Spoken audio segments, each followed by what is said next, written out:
After 2 years of debating between Christian and atheists, and it's a great way to open up the discussion, not so much to criticize each other, but to find out why either side believes the way they do. And one of my best quotes is, if you want to know the truth about anything, you will always find the best argument against your current opinion. And that applies for atheists too.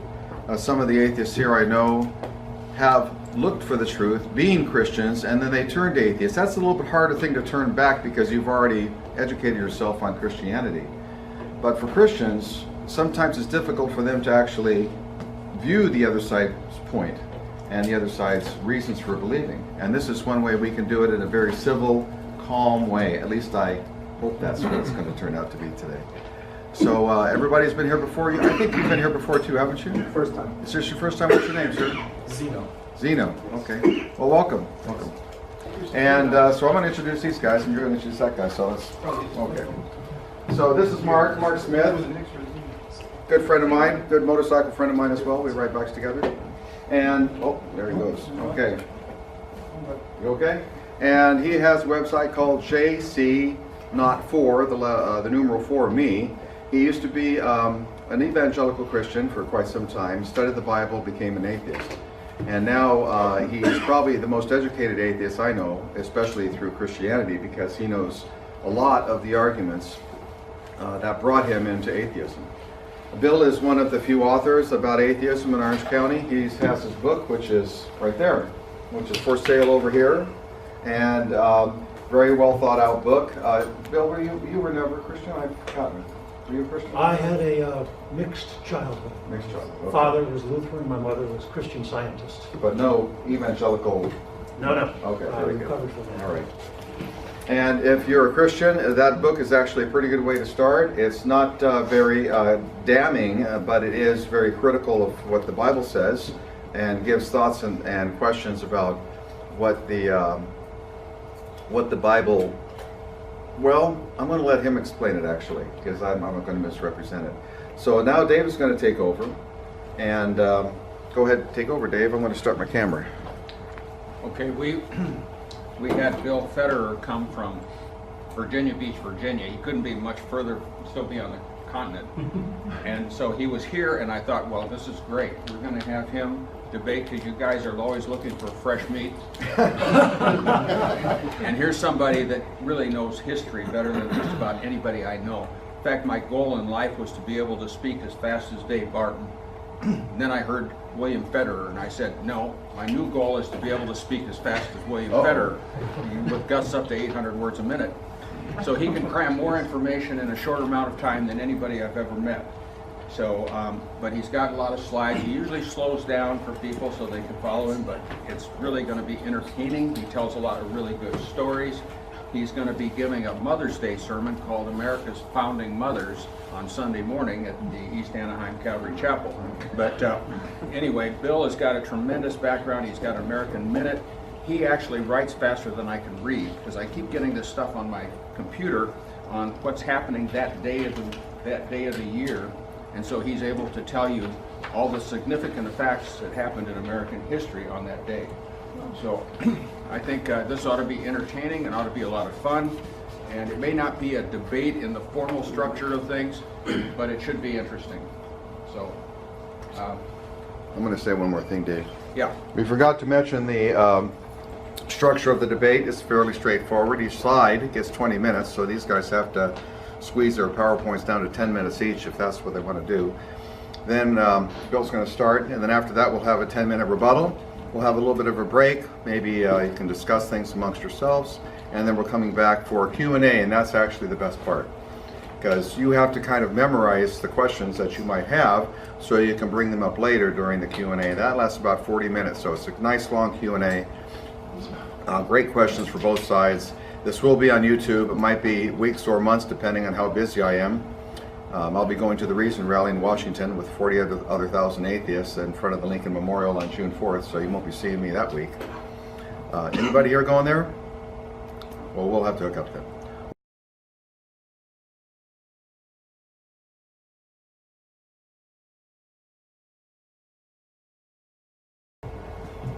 My presentation is dealing with what I call majoring in minors. History and theology being used as evidence for Christianity. There is a California law that, roughly translated, states the following. If weak evidence is offered when it's within your power to produce stronger, then even that weak evidence that you've produced isn't worthy of our trust.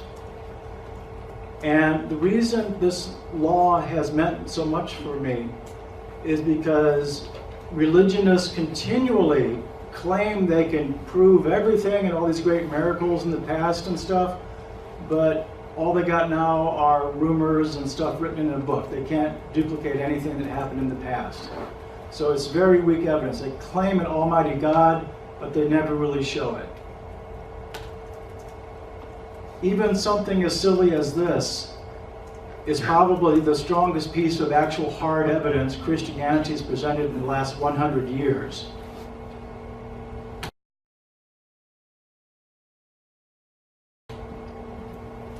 Well, let's use an example of how to convince somebody. What's the most convincing evidence possible? Believe it or not, certain Christians still don't believe in dinosaurs. And they have the reasons and such, but I was wondering, well, what would it take to convince these people that dinosaurs were real? Well, luckily we got Dr. Alan Grant, famous paleontologist, who has done much research with bones and fossils and such like that. And here he is digging up the remains of something and brushing the dust away from the bones and using a magnifying glass and examining these little things. And he's putting all these little pieces of evidence together to try to convince people that dinosaurs were real. But what's the better evidence?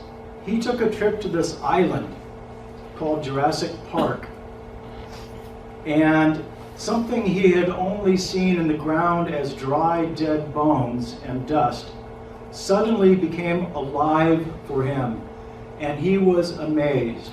This is better evidence than just a bunch of dry bones in the ground. Well, what's the best evidence for dinosaurs? A damn dinosaur that you're hugging. You can't get much better than that. And with evidence like this, who needs paleontology? You've got the dinosaur there. This guy actually put himself out of a job at this point. And so the best evidence for a dinosaur is a dinosaur. One living dinosaur is better than 1 million dead dinosaur bones. Likewise, one living Jesus. And Jesus is reputed as saying, "Why seek the living among the dead?" And this is a point that many atheists tend to forget. To the Christians, Jesus is not dead. He is alive and well and in this room right now, watching everything that's going on. He's not an historical figure. He is a living, not breathing. Well, if he's Mormon, he's breathing. He's a living being.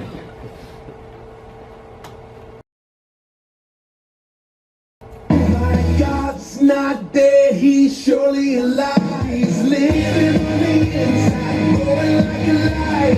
God's not dead, he's surely alive. He's living on the inside, going like a lion. He's roaring like a lion.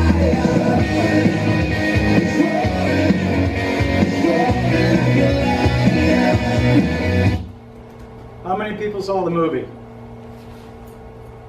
Okay.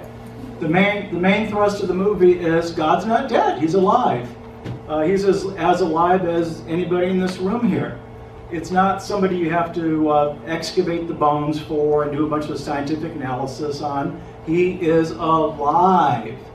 And if that's not enough,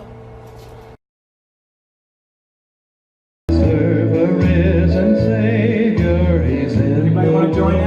today. I know that he is living, whatever men may say. I see his hand of mercy, I hear his voice of cheer.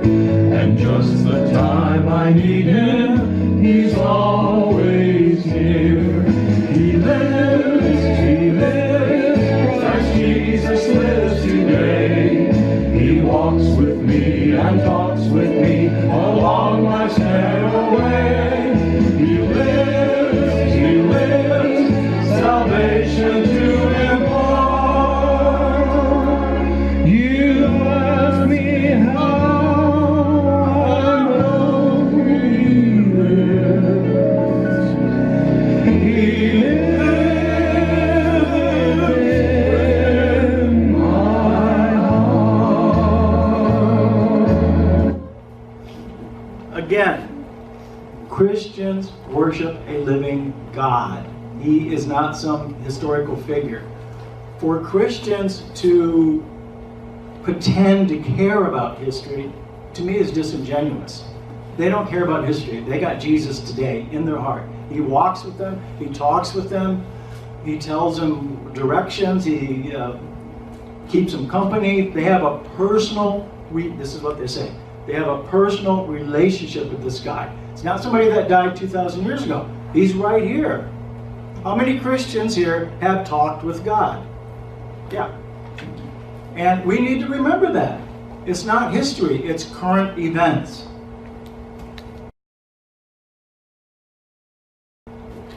Well, I'm a little bit skeptical of this. And it's actually biblical to be a skeptic. In 1 Thessalonians, the Apostle Paul writes, test everything. Well, Christianity makes some claims that are testable. But is it really biblical to test religious claims? Very much indeed. 1 Kings chapter 18, you have the prophet Elijah having a face-off with 450 prophets of Baal. This was a direct challenge, sort of like the WWF having a major meet somewhere. Anyway, about noontime, Elijah began mocking them. And let me set up the picture here.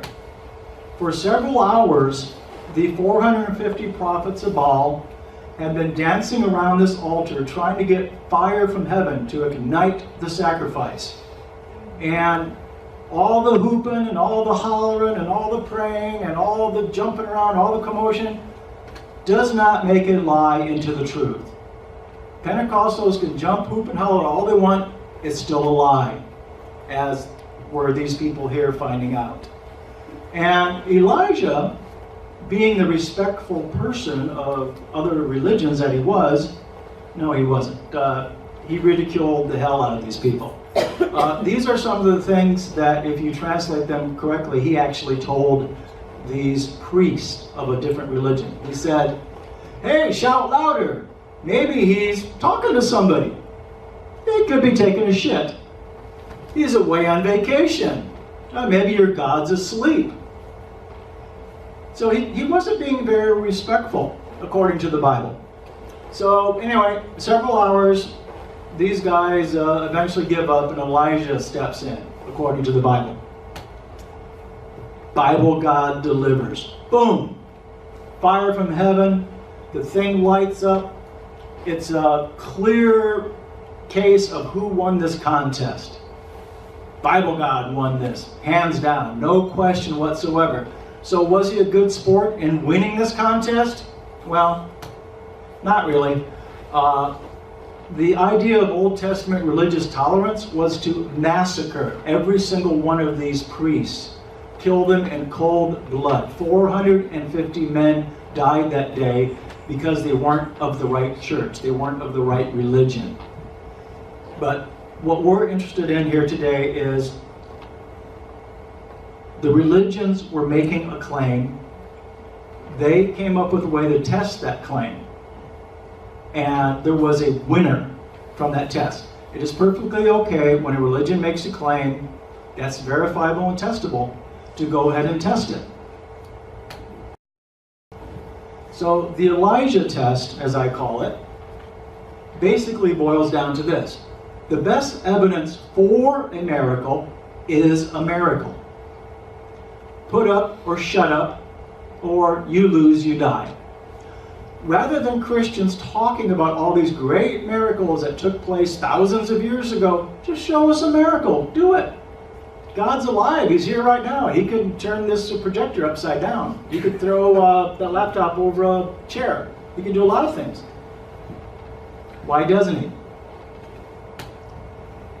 So what we have here is a case of yesterday's visible gods, i.e. idols, being put to the test and found wanting. According to the Bible, these idols don't answer prayers. They can't really help anyone. They sway the stupid and ignorant, and eventually they let you down. In other words, these gods, these idols, are do-nothing gods. Well, at least their gods in the Old Testament time, Baal and all them, you could see them. They were visible. Nowadays, I guess they wanted to put all the artists and sculptors out of business. We have basically the same gods, but they're invisible, which makes it even easier because everybody can craft their own version of God in their head, instead of being stuck with one guy's version of it. Well, should we test these gods? Hell yeah, it's biblical. It's the Christian thing to do.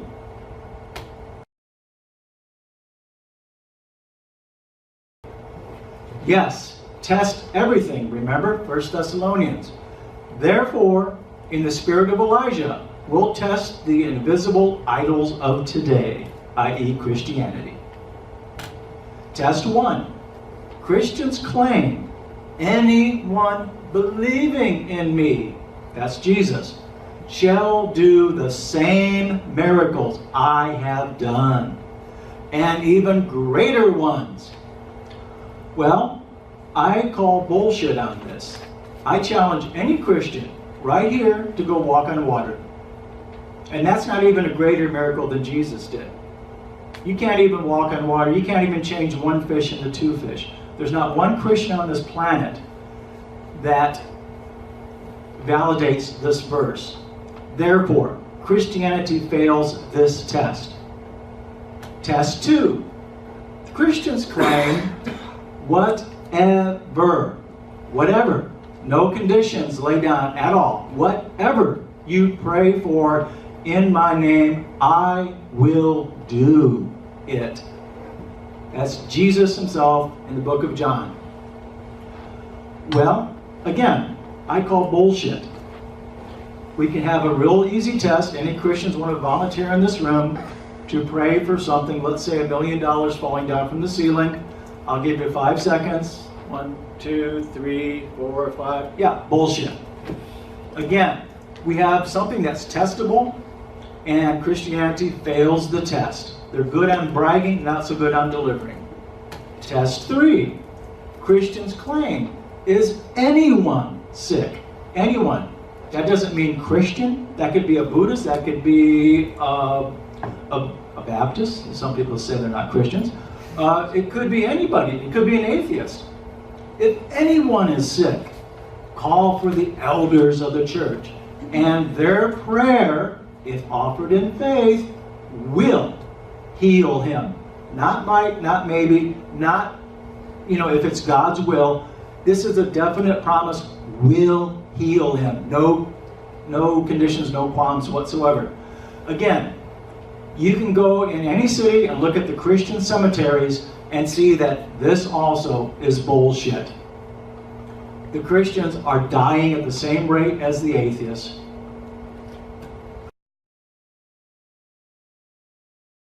Test 4. The Christians claim that prayer will heal her. This is a quadruple amputee. Well, for the last 2,000 years, Christianity always fails this test. There is not one case of an amputee having a limb restored. And again, this is easily testable. There are probably a couple thousand amputees here in Orange County. We could bring in a dozen. We could bring in the top Christian, maybe Dave, you might volunteer. And let's have some prayer, and let's see if we can regrow some limbs. We all know the answer already. Even the Christians know the answer. It's not going to happen. This is an objective test And Christians fail it consistently. Once again, Christianity always fails this test.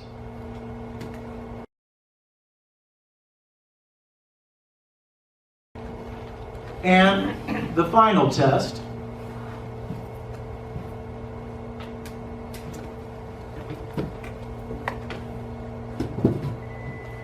I would like for BibleGod to please have a seat and say hi. He's an almighty God. Should be no problem. I'll give him 10 seconds. Good time for me to change my battery there. Okay. I think my battery lasts as long as I thought it would. Well, God might be running late. You know, he could be on the toilet, could be on vacation, Now be respectful, Mark. just like Elijah. Mark, maybe you could repeat that. Okay, God might be a little bit late, as he might have had an appointment, a vacation, might be asleep, he might be taking a crap. We don't know. But it appears that for some reason, the almighty ruler of the universe, all-powerful, can't even say hi. This is an objective test. He fails. Every single objective test that we come up with, he consistently fails. Hi. God. What are the test results? The invisible idols, and that's what they are, of Christianity fail the Elijah test. Believing doesn't equal greater miracles than Jesus. Praying doesn't equal all prayers granted. Elders praying does not equal amputees healed. Do-nothing gods of past and present. The visible idols can't answer prayers. This is according to the Old Testament. They can't answer prayers. They can't help anyone. They can't be depended upon. And they sway the stupid and ignorant. Invisible idols, i.e. Christianity, can't answer prayers, can't do miracles, can't heal amputees, and according to St. Paul, also sway the stupid and ignorant. That's an admission by a Christian calling fellow Christians stupid and ignorant. Yes, it is. I'm just quoting Bible, people. I'm not insulting anyone. And the more things change, the more they remain the same. The do-nothing gods of the Old Testament have become the do-nothing gods of the New Testament. Whether it's Baal or Jesus, they can't do squat.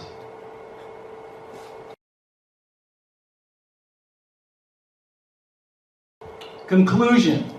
The best evidence for a miracle is a miracle. Don't tell me Jesus did this and that. Do it. Show me. Don't tell me that he walked in the water. Go ahead and do it. Jesus promised you Christians that you could do greater miracles than he could. Show me. Conclusions. Christianity does not work as advertised. There's no daddy in the sky. We really are on our own. Yes, it can be disappointing, but get over it. That's life. Grow up. Thank you.